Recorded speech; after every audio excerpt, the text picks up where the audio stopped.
hidrologi lingkungan. Nah, pekan lalu saya kan udah ngasih tentang ini kan, tentang metode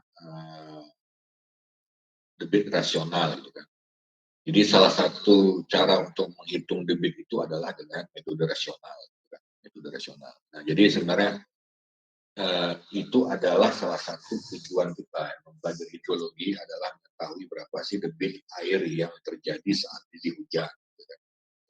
Jadi kan rumusnya itu kan Q sama dengan 0,278 kali C kali A. Gitu.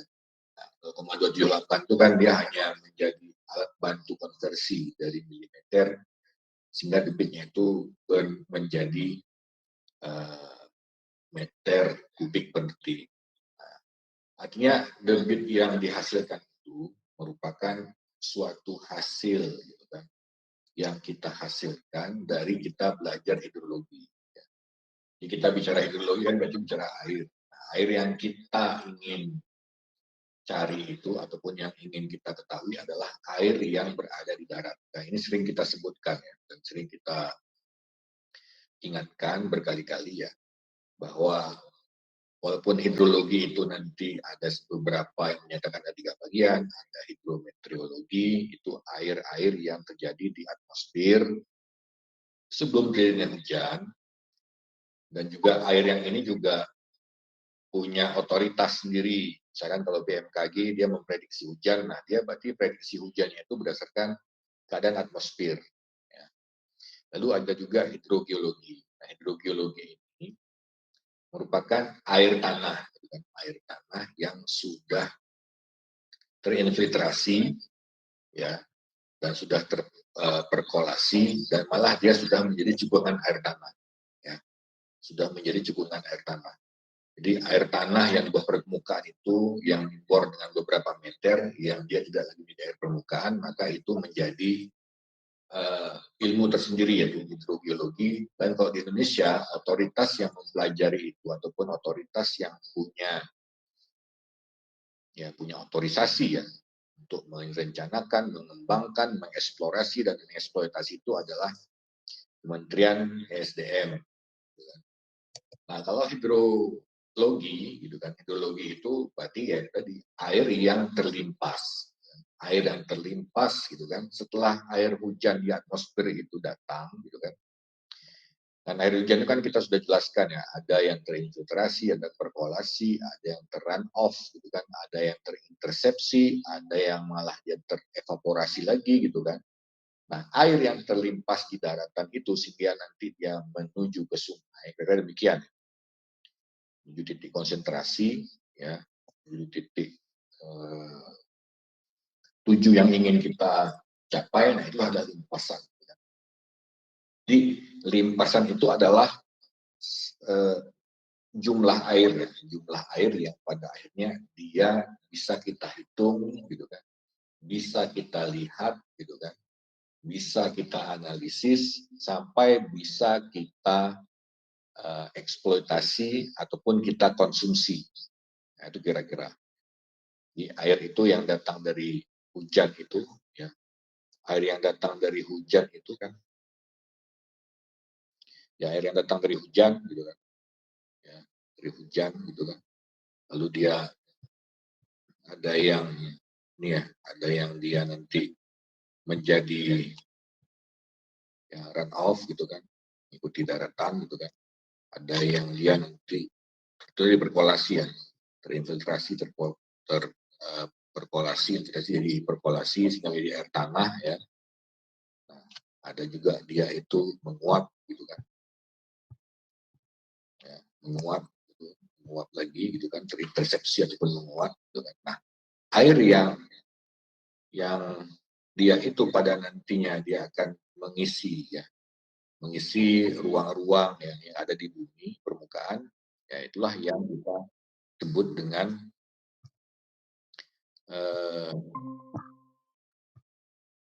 limpasan gitu kan, limpasan. Itulah yang akan kita sebut dengan limpasan.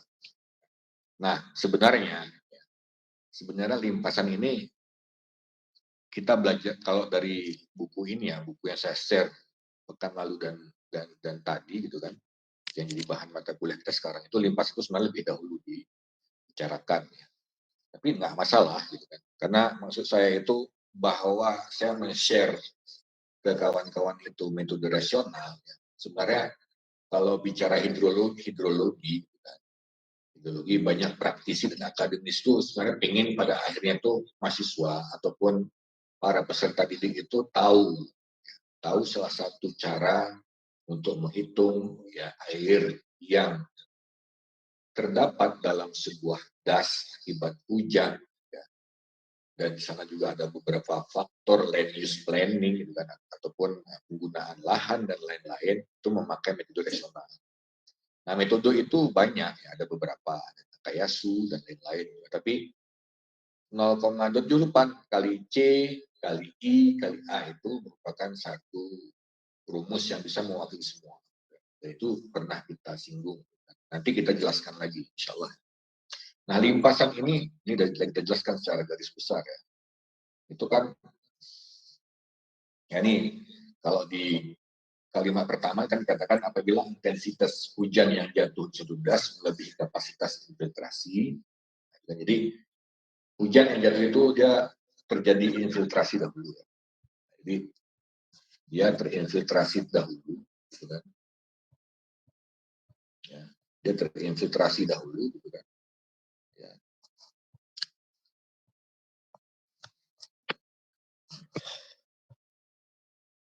Nah, jadi kan air hujan tadi jatuh, ya, lalu dia terinfiltrasi, gitu kan?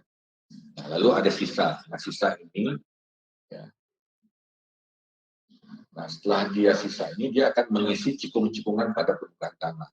Itu tadi ya, cikungan yang ini tadi. Nanti kita anggap dia ini cikungan. Cikungan itu kan bisa nanti dia ada sungai, gitu kan. Ada danau, ada apa lagi, kolam, gitu kan. Terus apa lagi, ada retensi. Nah, retensi itu ya dia bisa disebut juga dengan kolam, gitu kan. Atau bisa juga disebut dengan waduk, ataupun ada yang alami. Misalnya kalau bahasa kita di Aceh paya-paya, gitu kan. Paya atau rawa-rawa itu termasuk retensi yang bisa menyimpan ataupun men-storage sebuah atau bukan sebuah ya, bisa men-storage air dalam sebuah kawasan. Itu dia. Nah, itu yang dikatakan dengan limpasan. Jadi limpasan itu dia setelah intersepsi, setelah infiltrasi terjadi, mana sisa, yang kira-kira gitu bahasanya, mana sisa yang pada akhirnya dia bisa masuk ke dalam, ya, yang menjadi ke dalam, maksudnya masuk ke dalam sebuah tampungan sehingga dia menjadi representasi dari air yang tinggal di bumi setelah terjadinya hujan. Ya. Lalu, nah setelah cikungan-cikungan tersebut penuh, selanjutnya air akan mengalir atau melimpas di atas permukaan tanah. Ya. Jadi kan ibarat tampungan gitu. Itu kan sebenarnya itu kalau bicara kalau di permukaan ini ada beberapa tampungan. Jadi sebenarnya pada dasarnya sama saja yang saya maksud tadi. Jadi hujan itu nanti dia akan mengisi ruang-ruang yang seharusnya menjadi tempat mengumpulnya air. Nah, gitu ya. Jadi dia bisa nanti kalau ini kan dia pertama ke cikungan, lalu dari cikungan itu dia melimpas. Melimpas ini kan artinya tumpah ya. Kan hujan turun ya. Hujan itu turun gitu kan. Lalu dia tertampung misalnya seperti ember ya. Ember gitu kan. Ember. Nah, setelah dia penuh, akan dia akan melimpas lagi. Nah, dia akan mencari lagi ember-ember yang lain yang bisa memenuhi, gitu kan, memenuhi volume air yang tumpah. Ya. Nah, itu limpasan permukaan ya. Limpasan ataupun air yang tumpah dari ember tadi, dia kan mencari jalan lagi tuh. Nanti dia tumpah di daratan. Itu dikatakan dengan surface runoff. Surface runoff. Ya. Surface runoff. Ya. Dikatakan dengan surface runoff. Artinya runoff kita sudah katakan bahwa itu air yang mengalir di permukaan. Nah, lalu dari limpasan permukaan itu mengalir dalam bentuk lapisan tipis di atas permukaan lahan akan masuk ke parit-parit dan selokan-selokan yang kemudian bergabung di anak-anak sungai dan akhirnya menjadi aliran sungai. Nah, ini dia akhirnya. Pada akhirnya sebenarnya, maka kenapa dikatakan das? Kenapa dikatakan daerah aliran sungai? Aliran sungai karena ya, karena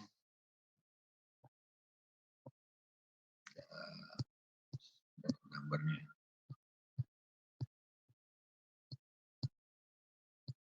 gambar ini ya kira-kira gitu.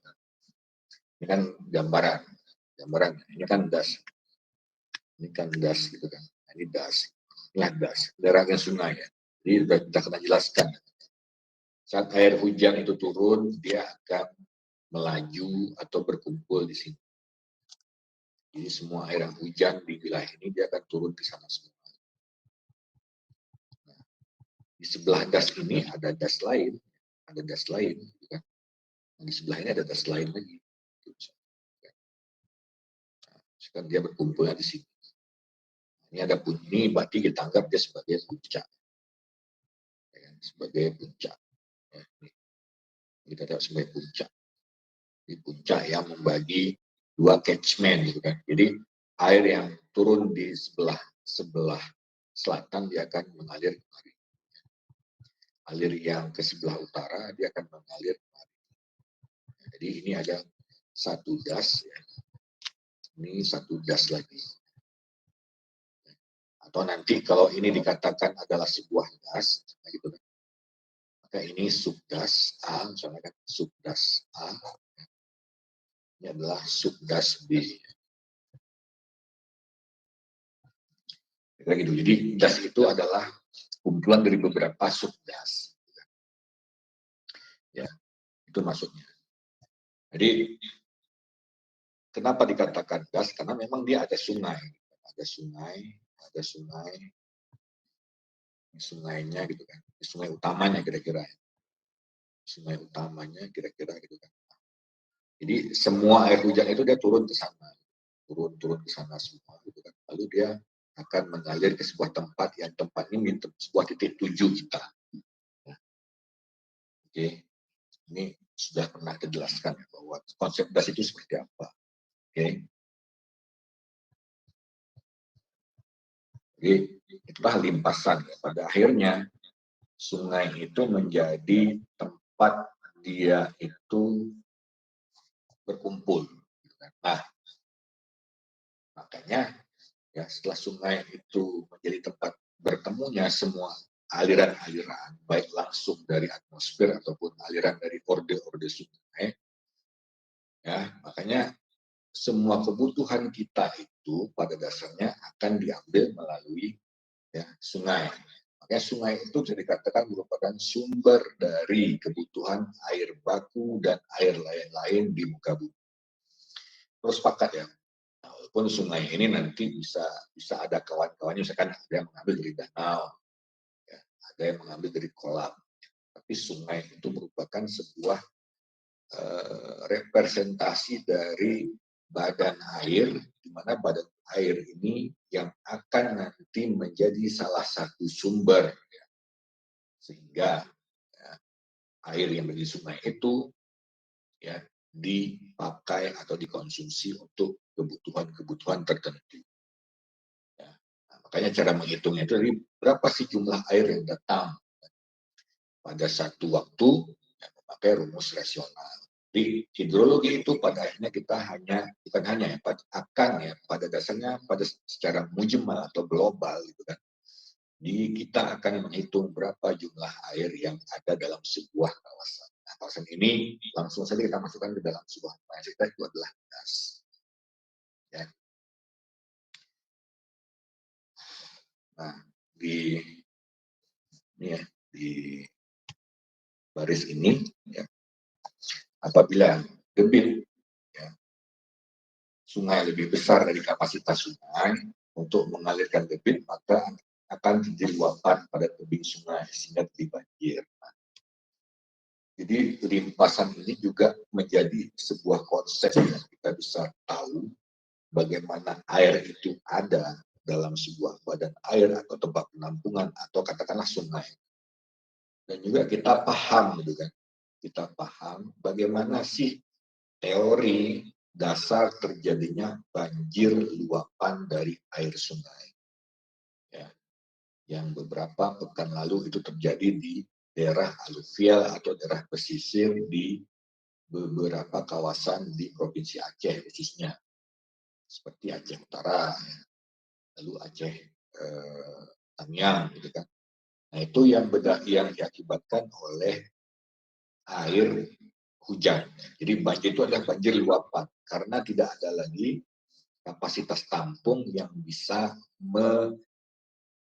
menampung luapan air hujan pada saat itu. Ya, misalnya nih, ini kita misalkan saja, kita misalkan ini adalah sungai, ya, ini sungai gitu kan. Ini penampang atas ya dari sana. Nah, sungai ini kan merupakan aliran di mana dia berasal dari bukan berasal, ya berasal dari beberapa aliran yang menuju ke sana semua. Kita anggap ini adalah titik tinjau di sini, ya, titik tinjau di daerah Kuala misalkan laut, ini laut, kan?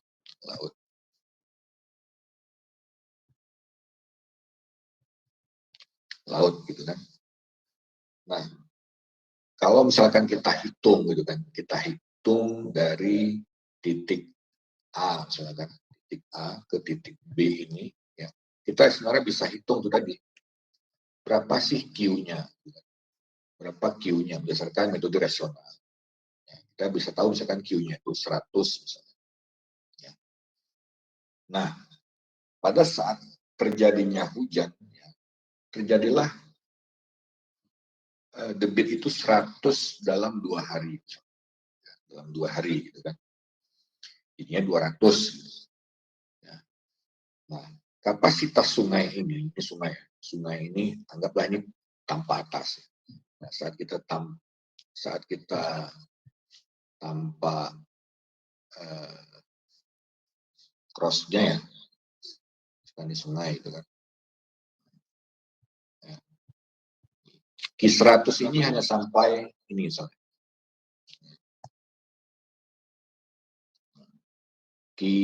Atau Q150 ya. Q150. Betul kan? Q150 hanya sampai di sini. Nah, rupanya yang datang kan 200. Nah, 200 itu kalau kita ukur dengan palung sungai, kan air sungai, dia berada di sini ketinggiannya. Sering orang katakan dengan MAB ya, muka air banjir. MAB, muka air banjir.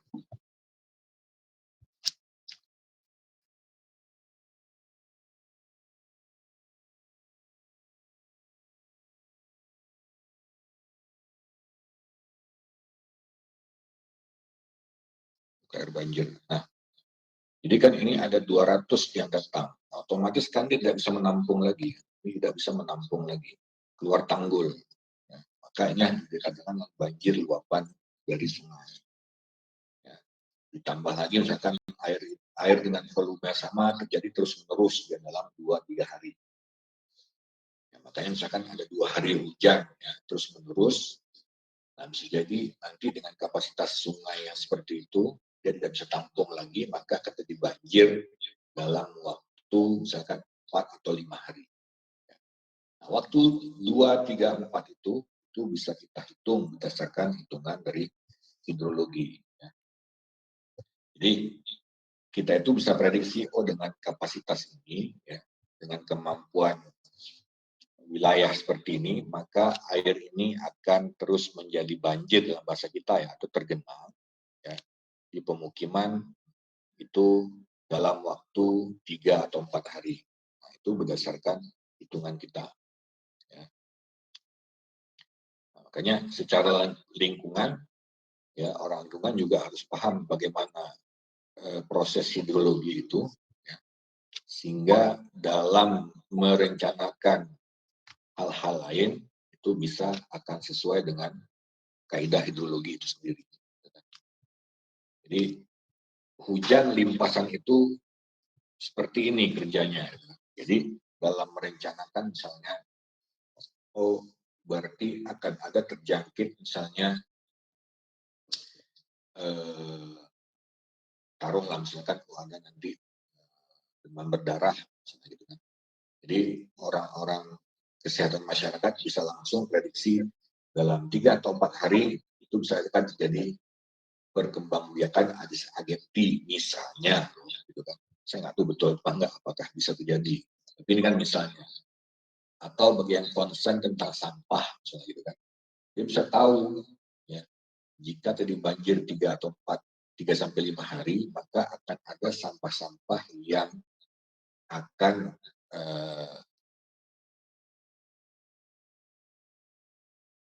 tergenang, misalnya gitu kan. Jadi boy, gitu kan, dia menggenang dan akan bisa merusak ataupun bisa mengakibatkan hal lain yang tidak kita harapkan. Artinya sampah itu nanti berserak di kisaran daerah ini misalnya. Gitu kan. Jadi itu kita bisa tahu juga. Nanti dalam 3-4 hari ya sampah akan menumpuk di titik ini dengan volume sekian. Gitu kan. Jadi kita bisa antisipasi dengan apa misalnya? Oh, mengirim misalnya ataupun dengan antisipasi alat bahwa pada mulai hari ketiga harus ada orang yang standby. Nah itu kan jadi nanti ke manajemen bencana lagi, ke mitigasi yang sedang atau telah kita bahas. Jadi hidrologi ini juga menjadi sebuah tool ya. Nah, pekan lalu kan saya ada kirim rekaman tentang preparedness. Preparedness, mana sih bahasa Inggrisnya? Karena bahasa Inggris ini kalau kita mau pas-paskan pun dengan lidah mereka kadang nggak mampu juga ya. Tapi kesiapsiagaan. Jadi ilmu hidrologi itu bagi kita orang-orang lingkungan ataupun yang sudah belajar tentang manajemen kebencanaan itu menjadi sebuah tool logistik kita. Bagaimana kita bisa menghadapi sesuatu sehingga efek yang timbul itu bisa kita minimalisir. Pada akhirnya kan itu ya, kita bisa minimalisir efek. Jadi peraga pertama ini saya ingin menekankan bahwa ya inilah terjadinya air di daratan dan bagaimana secara teori ya banjir itu terjadi. Nah ini jelaskan ya, banjir yang terjadi setiap tahun di banyak sungai di Indonesia menyebabkan kerugian yang sangat besar, ya, baik berupa korban jiwa maupun material. Ya. Beberapa variabel yang ditinjau dalam analisis banjir adalah volume banjir. Jelas ya. Nah, volume banjir itu adalah debit. Ya. Volume banjir adalah debit yang sudah kalian baca-baca dengan cara metode rasional. Ya. Makanya nanti kalau sering nanti dengar-dengar anak-anak teknik sipil itu mengatakan berapa debit banjir. Ya. Nah, debit banjir itu adalah debit rencana. Gitu. Jika terjadi hujan sekian, akan terjadi debit dengan angka sekian. Nah, angka sekian itu bisa dikatakan sebagai debit banjir, kan, karena dia melebihi batas normal kapasitasnya. Walaupun dia tidak diinginkan datang, gitu kan. Tapi infrastruktur yang harus dibangun, nah dia harus bisa menampung kapasitas debit banjir yang direncanakan. Itu kata-kata aja, debit banjir. Bukan berarti kata banjirnya sudah datang, tapi mereka hanya merencanakan sebuah angka sehingga di angka itu menjadi representatif basis data untuk merencanakan sebuah dimensi saluran atau sebuah tunnel gitu kan, atau terowongan air atau sebuah kanal ya, besar besar. Ya kita nggak usah jauh-jauh, misalkan di Jakarta ada kanal banjir timur, kanal banjir barat, ya itu otomatis semua sudah dihitung dengan ilmu hidrologi yang semua dunia akui. Ya, oh enggak Indonesia aja yang hitung itu, semua menghitung seperti itu. Ya. Nah, berhasil tidak berhasil itu banyak hal, banyak hal. Artinya secara teknis kita sudah penuhi semua kaidah, gitu kan. Tapi kan banyak hal-hal sosial, politik, ya, keuangan dan lain-lainnya sehingga mengakibatkan itu seakan-akan lama.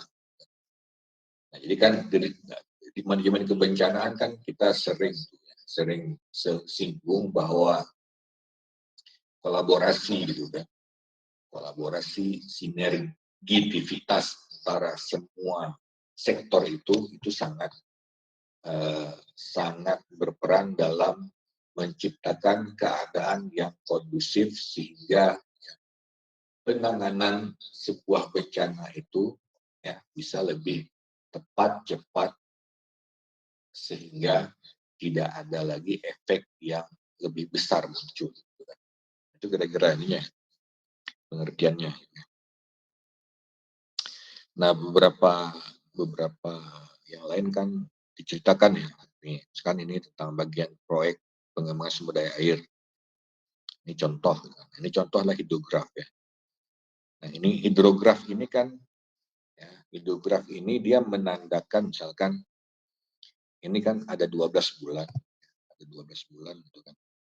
Nah, ini hidrograf ini ada pos pantau. Ada pos pantau.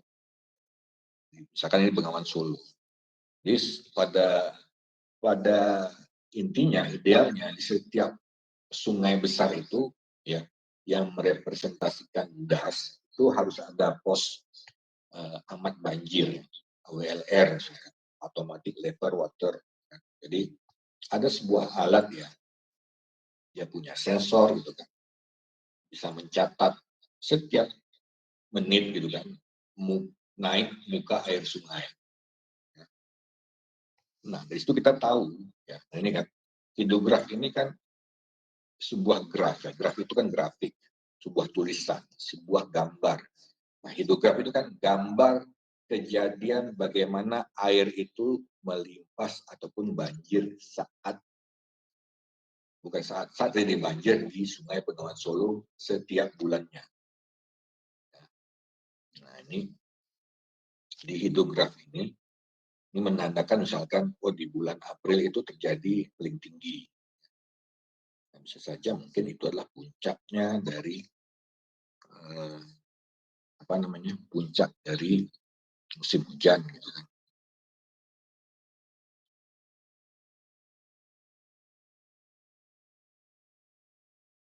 Debit banjir maksimum mencapai 119 meter kubik per detik ya.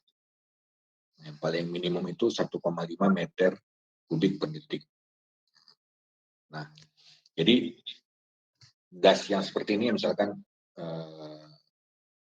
dia gapnya itu tinggi ya antara banjir dan kering.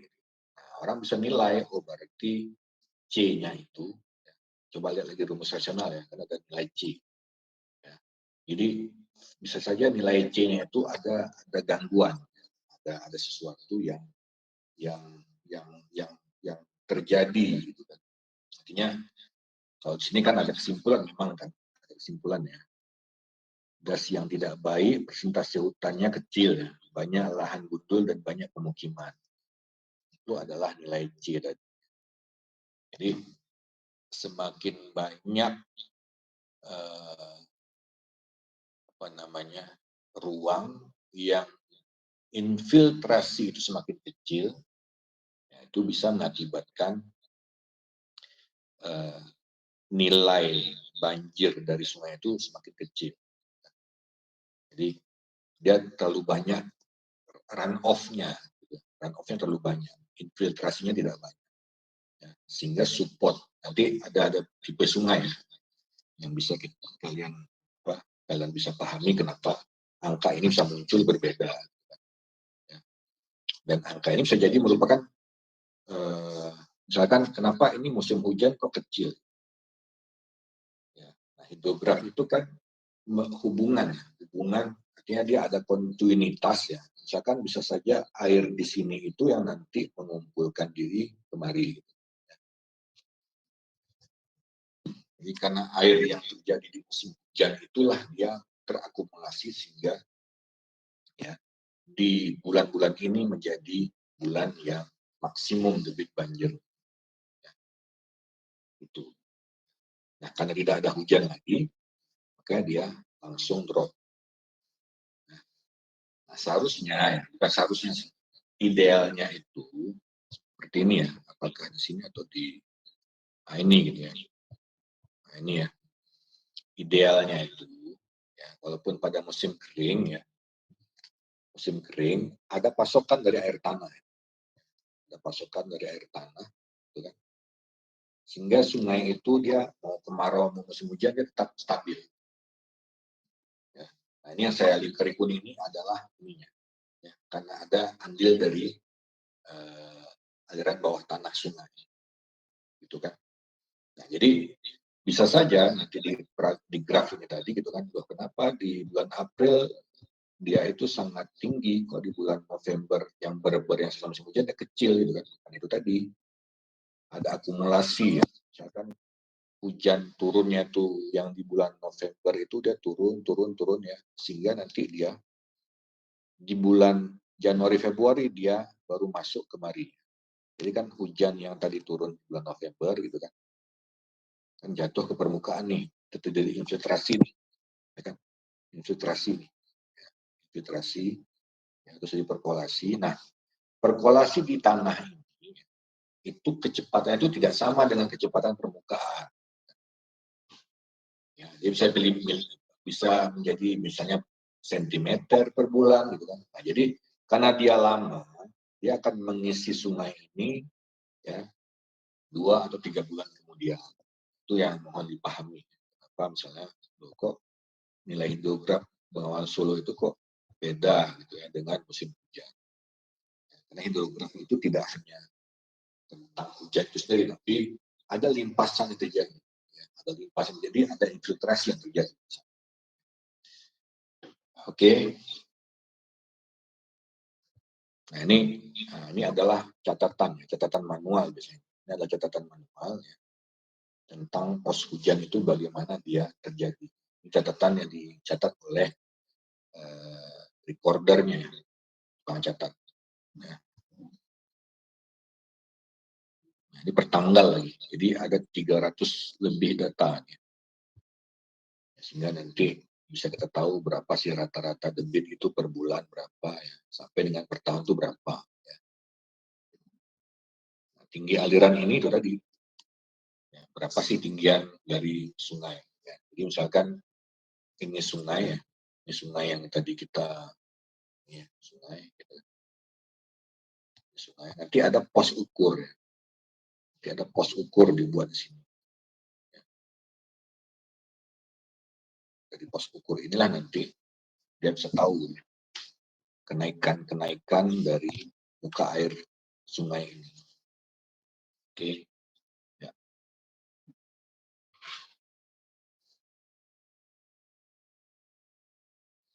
Nah, jadi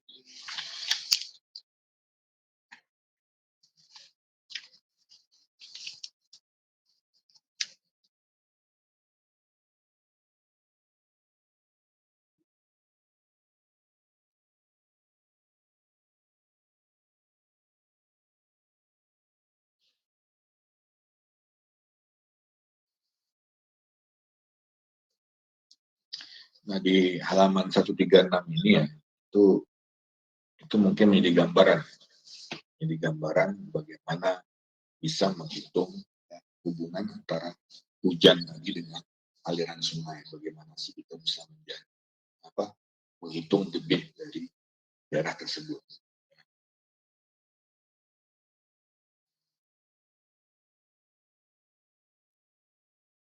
Contohnya nanti bisa kita sempat kasih contoh hitungan ya. Ya mungkin pekan depan insya Allah bisa kita masukkan ini ya, contoh-contoh hitungan.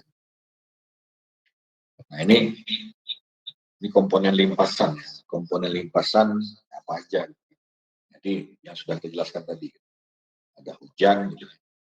Hujan itu ada yang terinfiltrasi, ada yang terperkolasi menjadi ini ke bawah tanah, gitu.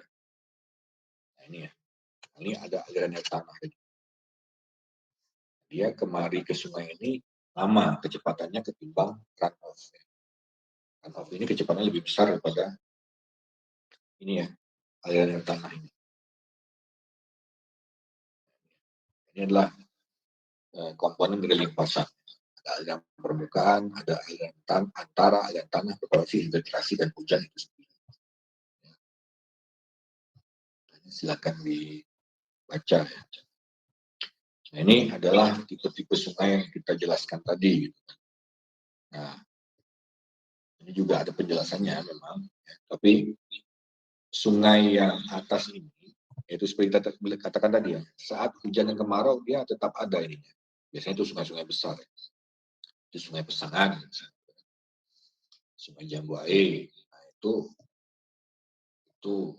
karena dia menangkap banyak aliran, ya, karena luasnya alirannya, luasnya daerah tangkapannya itu, sehingga ya secara ilmiah ya, kita bisa simpulkan bahwa dia itu bisa jumlah limpasan yang masuk itu baik dari daratan maupun ada bantuan dari interflow dari bawah, itu bisa mengakibatkan dia hanya terjadi perbedaan muka air. Misalkan pada musim hujan levelnya misalkan dari dasar itu 10 meter misalkan. Tapi saat kemarau dia bisa jadi menjadi 5. Kalau kering sekali mungkin jadi 3. Tapi dia nggak akan kering.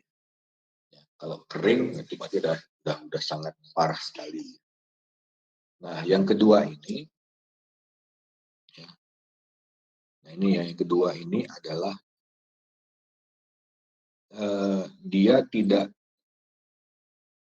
artinya sepanjang tahun ya, baik musim hujan maupun musim kemarau, sungai itu kering. Ya, sungai itu kering. Ya. Nah, dia kering karena sudah limpasnya tidak banyak. Ya. Jadi kalau dikatakan sungai Eperma, ya, di sungai Eperma, ya. Jadi sungainya itu hanya ada di sungai yang ini. Ya. Sungai yang ini itu hanya ada air pada saat ini. Sungai Eperma adalah sungai yang mempunyai debit, ya, hanya apabila ya, terjadi hujan yang melebihi laju infiltrasi.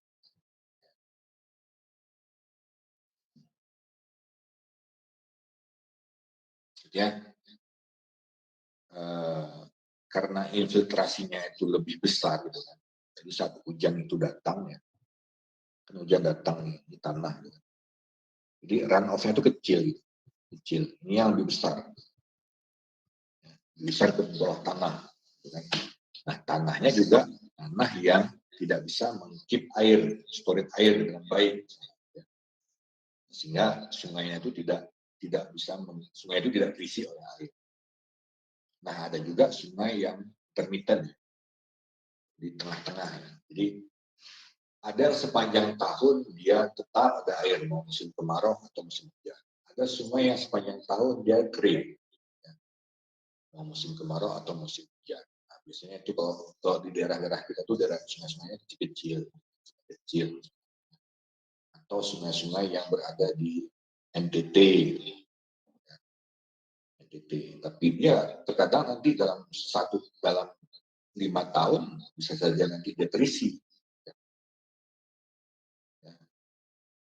Dan jangan kita kira ya sungai di NTT misalnya yang merupakan daerah paling kering di Nusantara ini, ya, di seantero Nusantara ini kan paling kering itu secara geografis ataupun topografi itu yang paling susah kan di NTT, karena banyak kali memang sungainya itu perma, sepanjang tahun nggak ada air. Tapi kalau nanti tiba-tiba laju permukaan itu bisa berinfiltrasi dengan terisi dan malah bisa mengakibatkan banjir. Ada banjir ini. Ya. Terus ada tipe sungai yang tengah-tengah. Pada musim hujan dia ada, pada musim kemarau dia tidak ada. Ya. Nah, kita tuh banyaknya yang sungai yang pertama ya, kalau yang sungai besar. Tapi sungai-sungai kecil ataupun alur-alur kecil. Dia cuma ada pada saat ya nanti misalnya kalau kawan-kawan pergi misalnya ke daerah ya, daerah dataran tinggi inilah ya. Atau mungkin kawan-kawan pernah lihat misalkan ada limpasan yang besar di Cot Panglima misalnya di Kabupaten Biren. Dari atas bukit tuh ya nanti datang macam air terjun. Nah, gitu kan. Nah, itu dia karena infiltrasinya sudah kalah dengan run off-nya. Ya kan? Dan itu merupakan alur itu. Ya. Yang kita kira air terjun itu adalah alur. Nah, dia alur gitu kan. Memang alurnya itu terjal, tercuram. Jadi payah air itu mendiami badan sungai itu karena dia curam satu. Yang kedua itu tadi ya, infiltrasinya lebih besar. Jadi ada juga sih model-model dia intermittent gitu kan, di tempat kita, gitu, terutama sungai-sungai yang berada di pegunungan. Gitu. Nah, itu contoh yang dia sungai, walaupun mungkin bukan sungai besar, ya, tapi sungai kecil. Lalu selanjutnya silahkan dia ya, silahkan dipahami. Nanti kalau tidak paham silahkan ditanyakan. Nah ini silahkan kalau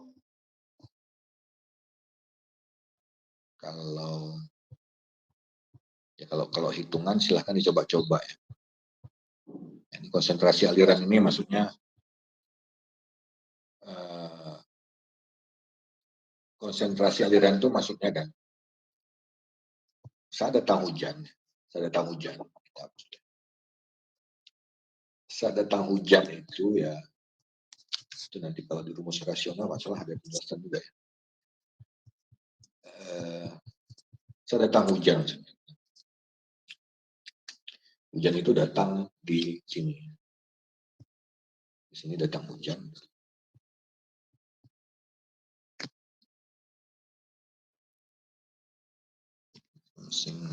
Dan di pen-nya nih. Nah ini hujan datang gitu kan, hujan datang gitu kan. Nah waktu hujan ini datang dari titik awal, dari waktu pertama sampai dengan dia menuju ke titik tinjau itu berapa lama? Itu adalah konsentrasi aliran. Ya. Nah itu juga nanti bisa dilihat ya tipe-tipenya itu yang dipahami seperti ini. Ya. Jadi ada nanti hubungan puncak hujan itu dengan konsentrasi, waktu konsentrasi.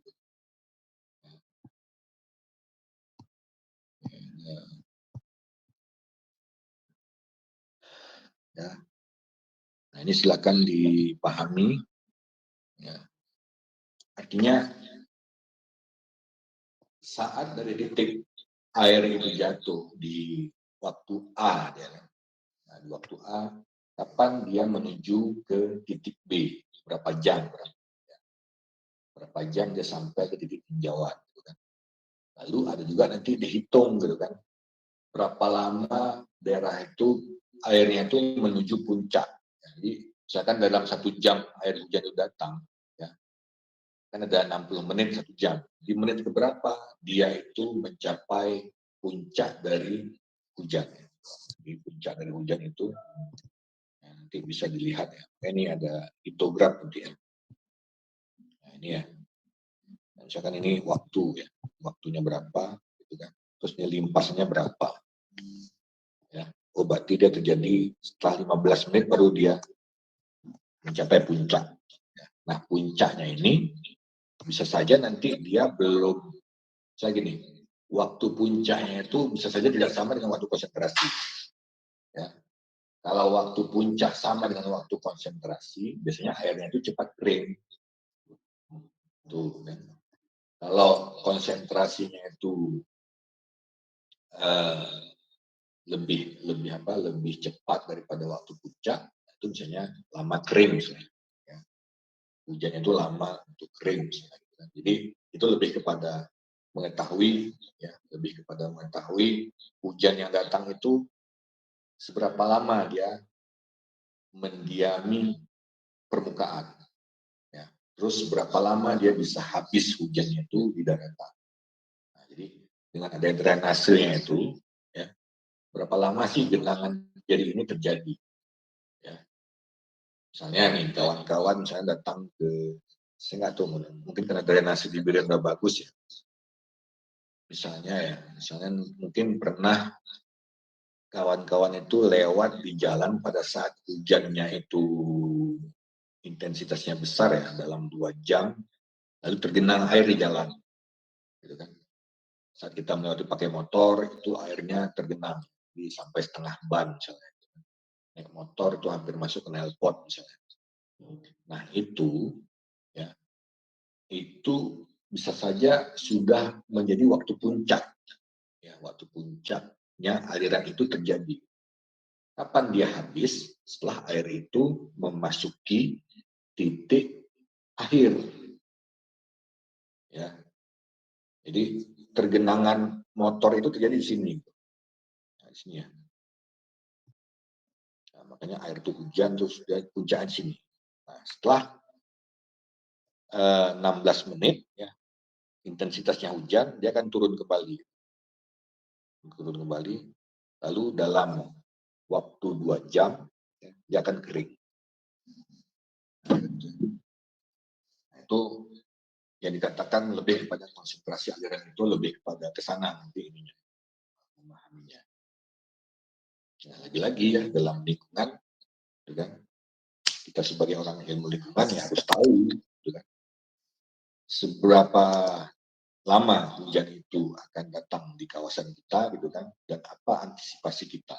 Misalnya, God, supaya kita bisa memperpendek, ya, memperpendek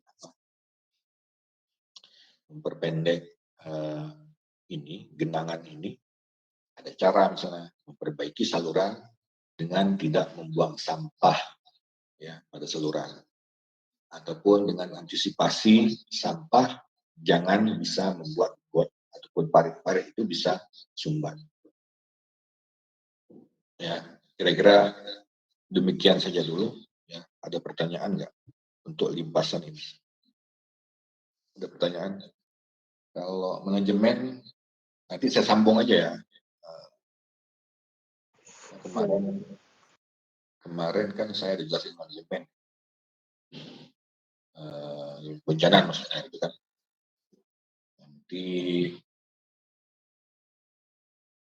Nanti saya tambahkan aja insya Allah.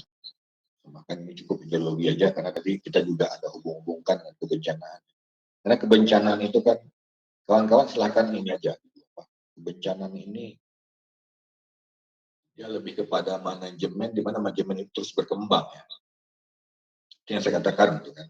Di Indonesia itu BNPB hadir saat Gunung Merapi meletus. Tapi sebelumnya ilmu kebencanaan itu sudah mulai hadir kembali ataupun hip ya, atau bahasanya apa sih? Sudah sering dibahas kembali itu setelah tsunami Aceh ya 2004 dan itu terus berkembang, ilmu itu terus berkembang.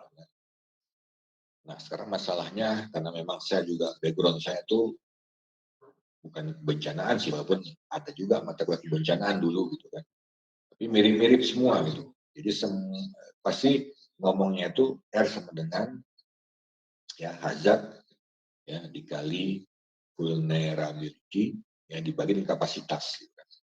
Nah, kapasitas itu sekarang kita lagi belajar kan tentang cycle disaster management. Gitu kan. Jadi bagaimana mitigasi, preparedness dan lain-lain yang dua lagi. Nah itu banyak sekali perkembangan ya, kalau kita lihat gitu kan. Tapi makanya saya menekankan kawan-kawan ya, walaupun nanti kita jelaskan juga, kita berusaha jelaskan gitu kan. Kawan-kawan kalau bisa semua peraturan-peraturan yang dari BNPB itu per tahun kalau memang ada silakan dibaca-baca aja. Baca-baca nanti ya kalau memang ada sesuatu hal yang didiskusikan, kita diskusikan. Karena itu kan manajemen ya. Manajemen itu dasarnya kan memang manajemen umum. Hanya saja nanti khususnya itu karena di sana ada sebuah hal yang orang lain itu misalkan tidak ingin terjadi sesuatu itu. Nah, bagaimana caranya? Nah, dalam manajemen keputusan kan sebenarnya gitu juga. Kawan-kawan sudah pernah belajar manajemen keputusan. Saya menganggap kelas kali ini kadang-kadang. Kadang saya anggap ini ya. Kadang-kadang mohon maaf juga nih, kadang-kadang saya lupa. Kadang saya nganggapnya kalian ini orang-orang RPL gitu. Ya, padahal kan enggak kan. Kadang-kadang saya menganggap ini karena orangnya sedikit gitu kan. Kadang-kadang saya pun salahnya, saya nganggap kalian itu sebagai orang RPL. Karena saya nganggapnya kalian itu bidangnya itu. Gitu. Walaupun mungkin pernah menjalani. Gitu kan. Ya, kadang-kadang saya berasumsi demikian. Mohon maaf kalau sering asumsi itu terjadi gitu kan. Karena saya anggap manajemen ini ya silakan banyak baca-baca aja. Gitu. Nanti kalau ada sesuatu silakan diskusi. Saya kan pernah nawarin ya diskusinya itu silakan aktif di WA aja.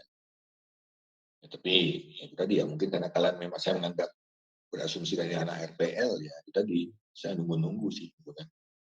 Tapi kita akan selesaikan itu minimal empat ini ya empat unsur untuk cycle disaster management gitu. Ya, sehingga nanti kita coba ya ini udah beberapa pertemuan kita udah bulan kedua kan sebelum midterm. Jadi setelah midterm nanti kita coba lebih teknis bagaimana misalnya kawan-kawan itu bisa membuat sebuah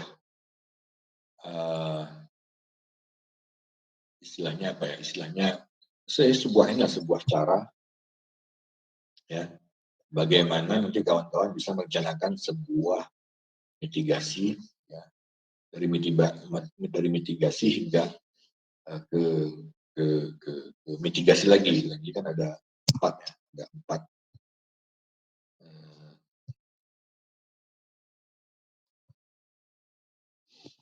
ini di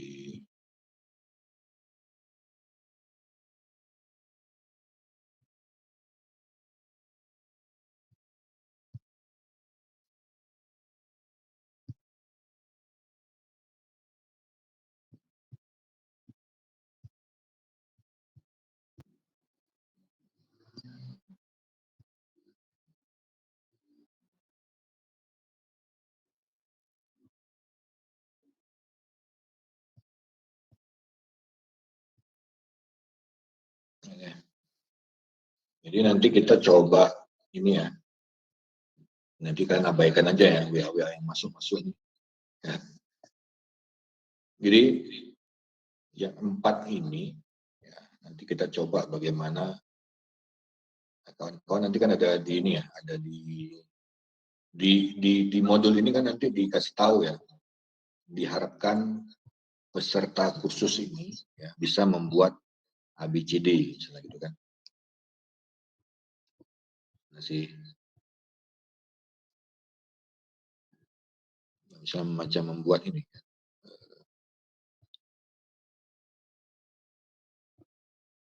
Nah ini ya, kita bisa membuat rencana operasi emergensi misalnya, itu bagaimana dengan ilmu yang sudah ada. Jadi kita coba nanti.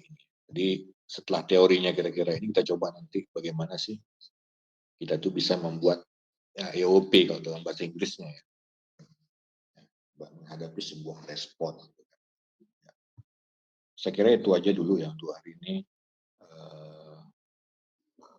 Sebelum kita tutup, apa ada pertanyaan? Oke, ada Pak. Ada ya? Mudah-mudahan bisa dinilai. Yang laki dua ini mana udah pulang lagi satu. Yang satunya nggak ada lagi paket deh Pak. Pergi di luar katanya. Masih di kampus deh. Kan di kampus ya? Iya Pak, kami Karena UTS. nggak lagi di kampus kan? Cuman sendiri aja dia. Yang Enggak ya. lain pulang. Kami udah pulang. Ya, malah karena nggak di kampus ya konsekuensinya udah habis paket. Oke lah, ini saja yang bisa saya sampaikan ya. Nanti saya kira kontrol aja ya, absensi kalian kontrol aja. Ini kalau nggak salah ada pertemuan beberapa ya, 6 atau 7 nih ya. Ketujuh Pak. Nah, udah kontrol aja ya, dua-dua ya, dua-dua Ya. kali ketujuh. Ya. Ya. Mm-mm. Walaupun nanti saya ngasih materinya kalau nggak sempat kita tatap muka, ini kan taruh hanya tatap muka, gitu. Tapi nanti Ya. saya mengkontenkan diri lah, gitu. Bukan konten sih. Lebih sempat, dengan sempat ya udah saya record aja gitu. Paling itu. Jadi harap dimaklumi. Mudah-mudahan kita bisa luring dan betul tetap muka lah ya. Ya. Paling saya itu kalau memang hari Kamis itu seperti pertama tuh bisa nggak masih misalkan kok itu kan kalau ke sana ke Al Muslim itu palingnya bisa hari Kamis. Kalau seperti pertemuan kita pertama itu masih bisa nggak? Kira-kira misalkan jam setengah 12 itu kita bertemu dari Kamis. Itu nggak ada waktu lagi ya? Atau nggak ada ini lagi? Ada change-nya nggak masih? Kalau Kamis untuk MK Bahasa Indonesia jam 10 sampai jam setengah 12 tuh kosong, Pak. Dosennya nggak tahu siapa. Orang prodi juga nggak tahu siapa. Kami bingung, Pak. Kosong di Jam, situ. jam 8 sampai setengah 12 kan masuk tuh kan. Dengan Mm-mm. fluida B dan A ya. Ya, Jadi saya terus jam 2 itu ada irigasi gitu kan. Makanya antara setengah 12 sama jam 2 tuh saya ingin kalian masuk. Kalau mama harus tetap muka atau enggak ya. Kalau Rabu saya kemungkinan tetap muka itu kecil. kecil ya. Kamis mungkin jam 10 sampai setengah 12, Pak. Kita ambil di jam Bahasa Indonesia aja. Setengah 12 sampai ini kan setengah 12 nggak ada jadwal biasanya. Tuh Dari jam 10, Pak, mulainya. ya lah. Kan setengah 12 itu kan biasanya kan fakultas itu tidak membuat perkuliahan di setengah 12 sampai jam 2 kan nggak ada. Ya, benar. Kan? Nah, Ya, apakah bisa di hari Kamis itu misalkan saya bilang, hari Kamis kita kopdar ya misalnya itu kan atau tatap muka, apakah bisa? Karena kan saya udah pernah bilang tuh, banyak kan lagi udah belajar waktu itu gitu kan. mm, Karena kan awalnya kita udah sepakat ya kalau offline ataupun luring kita usahakan Kamis jam ya. setengah 12 sampai jam selesai gitu kan. Mm, Kalau online ya udah mau saya Rabu dan itu pun kalau nggak jam 10 ya jam 2 gitu kan. Maksudnya jam nggak ini ya, ya, jam ya, walaupun hari ini full dan biologi kita kaitkan juga dengan manajemen kebencanaan. Ya paling itu aja tetap ya. Maksudnya nanti kalau memang saya harus di Kamis, kalau memang ada waktu ya udah kita ketemu insya Allah ya. ya. Itu aja. Terima kasih. Ya. Saya tutup. Subhanakallahumma wa bihamdika asyhadu an la ilaha illa anta astaghfiruka wa atubu ilaik. Wassalamualaikum warahmatullahi wabarakatuh. Waalaikumsalam warahmatullahi wabarakatuh.